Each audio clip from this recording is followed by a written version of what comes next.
Okay, Charlie, we're almost to the hospital, okay?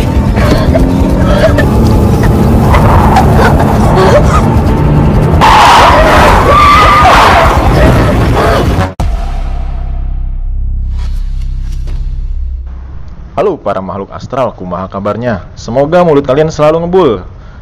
Oke, kali ini saya akan merangkum sebuah film bergenre horor lagi, karya sutradara Harry Hester. Film horor yang satu ini akan banyak menguras psikologi kalian, karena sangat berbeda dengan film bergenre horor pada umumnya. Dan meskipun tidak banyak jump scare atau mengagetkan dan penampakan seperti horor film lokal pada umumnya, tapi film ini akan membuat kita penasaran sepanjang jalan ceritanya. Sepanjang film ini kita akan dibuat bingung dan mencekam. Ada sedikit kesamaan dengan film horor Indo yang berjudul Pengabdi Setan karya Joko Anwar katanya. Adegan pembuka di film ini menceritakan hari terakhir berkabung kematian ibunda Annie Graham yang bernama Annie. Kebetulan nama mereka hampir sama. Peter dan adiknya Charlie begitu dibangunkan oleh ayahnya Steve untuk pergi ke rumah duka di mana nenek mereka disemayamkan. Annie melakukan pidato dan memberikan kata pengantar untuk memimpin doa di pemakaman tersebut. Kesedihan yang mendalam terus dirasakan Annie karena semasa hidupnya Annie sangat jarang dekat dan memperhatikan ibunya tersebut. Hal itu bukan tanpa sebab. Annie selalu dihantui masa kecilnya yang suram sejak kematian ayahnya karena mengalami gangguan jiwa dan tidak mau makan hingga akhirnya meninggal. Kemudian diperparah dengan kematian kakaknya karena gantung diri. Ibunya Annie tidak pernah merasa sedih atas kematian orang-orang tercintanya itu. Selain itu, perbedaan pendapat antara Annie dan ibunya juga merupakan sebab hubungan mereka tidak harmonis. Annie dan suaminya Steve tidak suka karena nenek Charlie dan Peter tersebut merupakan paranormal atau praktisi spiritual. Apa spiritual? Merupakan praktisi spiritual.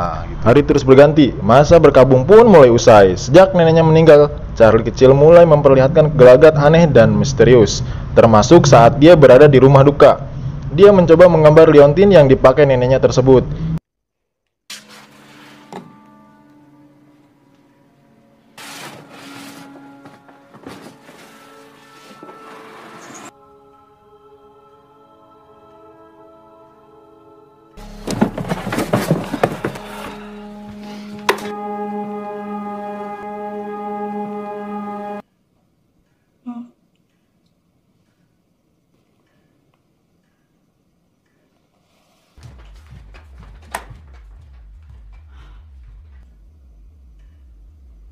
Ia yang berbeda dengan anak lainnya di sekolah, Charlie sangat pendiam dan menyendiri.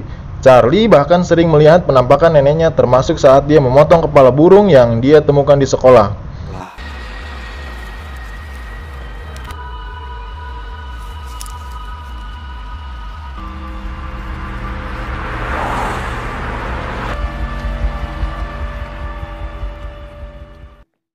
Sore itu, Peter akan pergi ke pesta barbeque, kemudian dia meminjam mobil ibu dan meminta izin kepada ibunya. Karena khawatir Peter akan mabuk-mabukan, ibunya hanya memperbolehkan dengan satu syarat, yaitu Charlie adiknya harus ikut bersama Peter.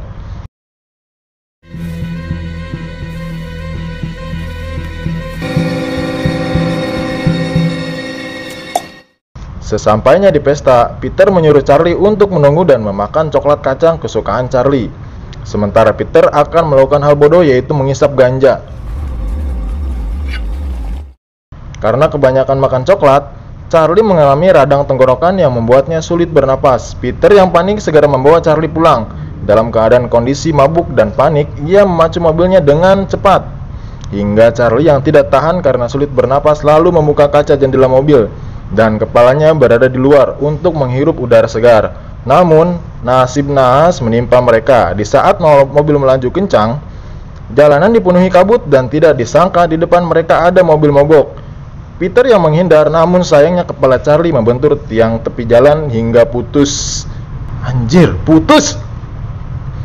Sejenak Peter terdiam dan melihat ke belakang. Ternyata adiknya sudah tewas dan kepalanya tidak ada. Karena masih dalam pengaruh ganja, dia berusaha tegar pulang ke rumah tanpa memberitahu orang tuanya. Goblok nih si Peter nih. Besokan harinya, seperti biasa ibunya akan berangkat kerja dan terdengar jeritan histeris Annie saat melihat mayat Charlie kecil tanpa kepala. Sejak saat itu, hubungan Annie dan anaknya Peter mulai berantakan. Annie pun merasakan kecewa kepada Peter karena tidak bisa menjaga adiknya. Kesedihan mendalam pun menyelimuti keluarga tersebut. Annie mulai tidak fokus dengan pekerjaannya sebagai seniman miniatur. Begitu juga dengan suami Steve yang akhirnya ini merasa aneh dengan kelakuan istrinya. Selain sering tidur berjalan, Steve curiga bahwa yang menggali kuburan mertuanya adalah Annie sendiri. Annie yang setelah depresi mencoba ikut bergabung dengan forum diskusi spiritual. Di sana dia mengenal Johan yang saat itu juga tengah bersedih karena kehilangan anak dan cucunya. Pertemanan Annie dan Johan pun terus berlanjut hingga Annie diundang ke rumah Johan. You're welcome, Matt. Suatu saat, Annie dan Johan bertemu di jalan. Johan memberi kabar baik bahwa dia sudah bertemu paranormal yang bisa mempertemukan dia dengan cucu yang telah meninggal. Meskipun Annie setengah tidak percaya dengan ucapan Johan itu, Annie dipaksa untuk ikut ke rumah Johan dan menyaksikan langsung ritual pemanggilan arwah cucunya. Tidak lama setelah mantranya dibacakan, suasana mencekam. Saat Johan memanggil cucunya dengan media gelas dan papan tulis, Annie pun melihat jelas kejadian tersebut. Tetapi karena tidak kuasa menahan takut dan sedih, Annie pun pamit untuk pulang. You're with us. Please just try. If you're here.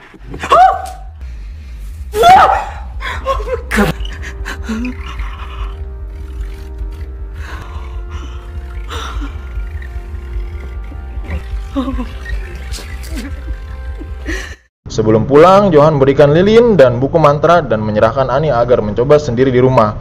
Ngepet pokoknya, diberi lilin segala.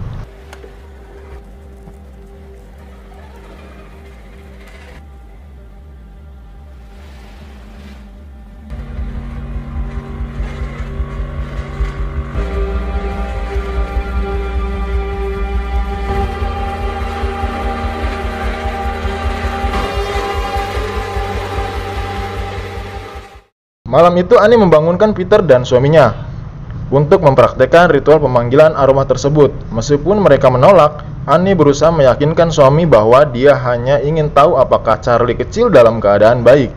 Charlie? Charlie, it's Mommy. Now, if you're in here, Charlie, I want you to move.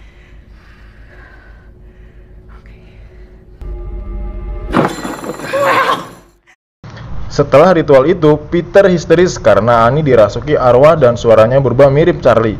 Mereka pun menyuruh Annie untuk segera mengakhiri ritual tersebut.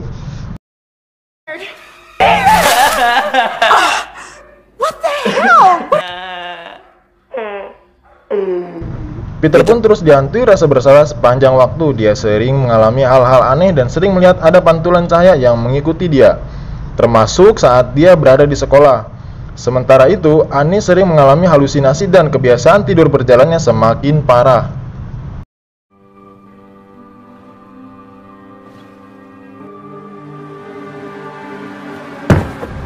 Hingga suatu malam, Annie menarik kepala Peter hingga Peter sulit bernapas.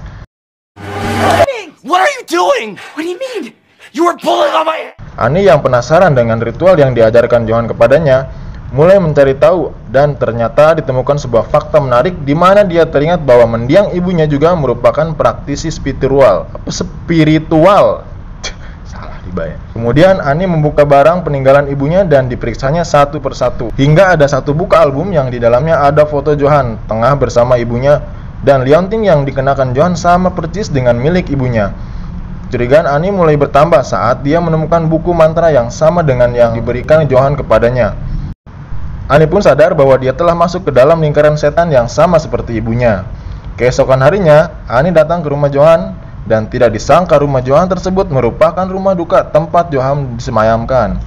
Dan faktanya Johan sudah meninggal sejak lama. Sementara itu, Peter mulai depresi karena selalu diikuti bayangan yang aneh. Dan dia melihat Johan yang sedang berteriak memanggil namanya. Leo!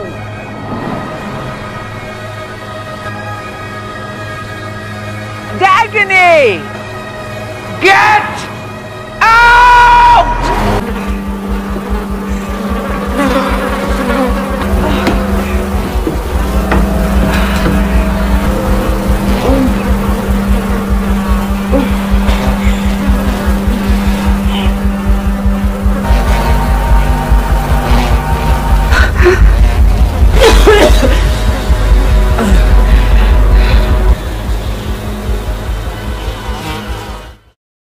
selain sering berteriak histeris, Annie juga sering mengalami kerasukan hingga suatu ketika dia mengalami self-injury atau menyakiti diri sendiri dengan membenturkan kepalanya ke meja hingga tak sadarkan diri.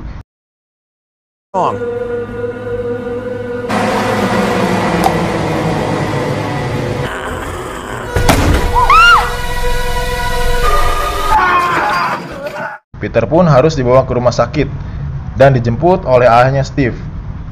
Pertengkaran pun terjadi. Steve mulai menyalahkan Annie karena keadaan semakin kacau.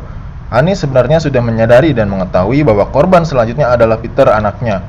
Untuk mencegah semua ini, Annie minta tolong kepada Steve untuk membakar buku mantra peninggalan ibunya.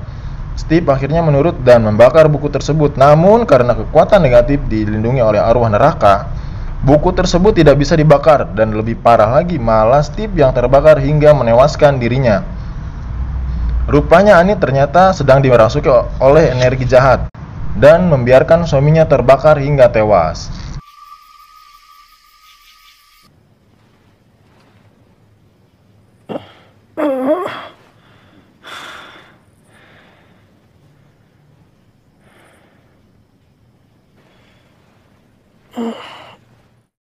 Peter yang mulai siuman langsung mencari ibu dan ayahnya.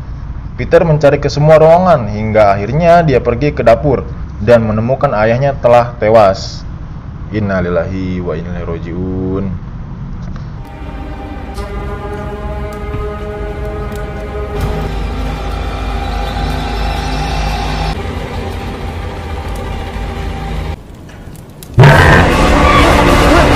Annie yang tengah dikendalikan arwah jahat kemudian mengejar Peter hingga ke loteng tempat mayat neneknya disembunyikan. Peter menutup semua pintu dan terus berteriak meminta tolong dan berusaha menyadarkan ibunya. Kemudian Peter merasakan ada darah yang menetes dan ternyata tepat di atas kepalanya ada ibunya yang sedang memotong lehernya sendiri.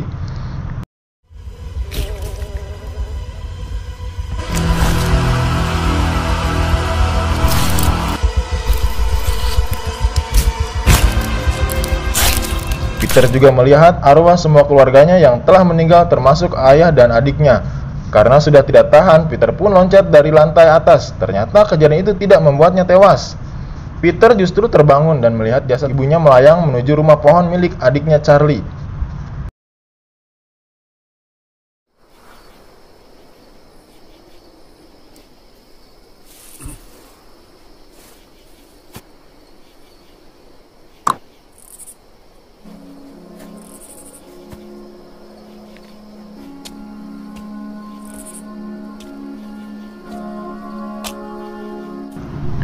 Kemudian Peter pun mengikuti dan naik ke rumah pohon itu dan sungguh tak disangka di sana sudah ada banyak sekali arwah termasuk semua keluarganya yang meninggal.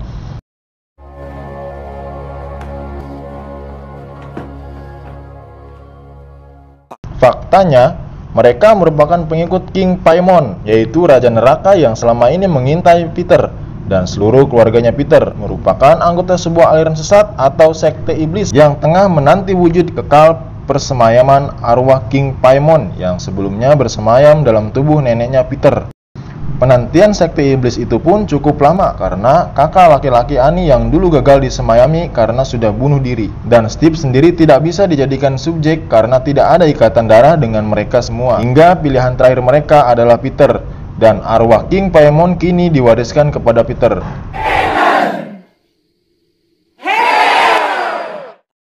Ending yang lagi sangat menggantungkan. Ya, lagi-lagi film horor ya seperti ini. Pemeran utamanya keluarganya meninggal. Ya, kebanyakan sih seperti itu ya. Mungkin memang ya biar para penonton lebih penasaran mungkin ya. Pesan yang dapat kita ambil dari film ini, jangan lupa berzikir dan sholat.